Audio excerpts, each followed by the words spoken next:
Тусгаар улсын сангийн яам байгуулагдсны түүхт 100 жилийн ойг тохиолдуулан Шинзууны шилдэг бүтээн байгуулагч аж ахуй нэгжийг тодрууллаа. Нийслэл хотын хөгжил дэвшилд бодиттой хувь нэмрээ оруулж, орчин цагийн хотын соёл, түүнийг дагах өнгө төрхийг дээрх шалгарч буй 20 бүтээн байгуулалт тодтогч чадсан хэмээн үзэж байгаамаа. Жил ирэх бүр улсын хэмжээнд баригдаж байгуулагдаж байгаа бүтээн байгуулалтын орчин үеийн шийдэл загвартай барилга байгууламж олноор баригдах болсон. Манайх зам барилгын ажил хийдэг юм да. Зам гүүр тий. Гол ажлуудаас гэвэл одоо завхны нисэх онгоцны буудал, доноо хөндийн онгоцны буудлыг барьж байна. Чингис онгоцны буудлын ажлыг засварыг хийлээ. Батлангал хамын онгоцны буудлын засварыг хийлээ. Манайх ерөнхийдөө бол одоо барилга усралт, материал үйлдвэрлэл, машин механизм үйлчлэгээ эрхэлдэг компани. Бид хамгийн сүүлийн том бүтээн байгуулалт бол одоо бид 4-р төрхийн эмнэлэг болон одоо архив ерөнхий газрын архивын барилгыг бол барьж байгуулж байгаа.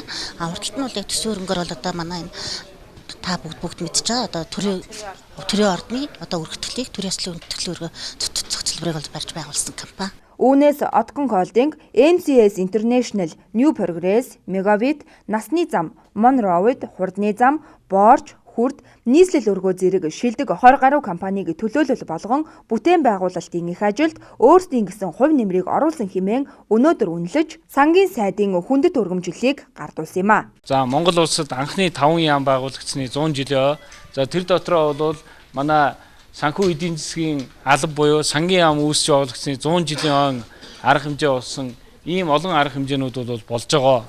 За энэ ажлын хүрээнд бол сангийн яамны газар хэлцийнхэн бол яг өөрсдийнхөө хариуцсан чиглэлээр бол энэ 100 жилийн түүхийг багтаасан олон одоо ном түүхийн сурвалжуудыг бол гаргасан байгаа. За энэ дотор бол бид нар үнэхээр Монгол улсын сүүлийн 100 жилийн хөгжлийг бол хөрөнгө оруулалт талаас нь зургаар үзүүлсэн маш сайхан номыг бол гаргаж хэвлүүлсэн байгаа. За ингээд энийг бол Монгол улсад сүүлийн 20 жил хамгийн их татвар төлсөн татвар төлөгчтэйгээ хамт тэмдэглэе. Энэ эдгээр одоо бизнесийн төлөөлөл, компани захирлууд, хувь хүмүүстэй бол энэ номныхоо дээжээс бол бэлэг болгож барья гэж өнөөдрийн арга хэмжээг зохион байгуулж байгаа. За сангийн яам 100 жилийн ойдоо зориулан Монголын ард түмэн татвар төлөгчдийн хөрөнгөөр бий болсон бүтээн байгуулалтын ажлыг тоомлон өгүүлэх, он цагийн дараалал, гэрэл зураг, тоо баримтаар өгүүлсэн Монгол улсын төсвийн хөрөнгө оруулалт бүтээн байгуулалт 100 жилд номыг бүтээжээ. Тус номын нээлт өнөөдөр бас боллоо. Энэхүү номонд Богд хаант засгийн газрын үед хааны сангаас хийгдэж байсан хөрөнгө оруулалтын ажлаас эхлэн орчин цагийн Монгол улсын шилдэг бүтээн байгуулалтын ажлуудыг багтаасны дээр тэдгээр ажлуудыг гүйцэтгэсэн үндэсний компаниудын талаарх мэдээллийг тус багтаажээ.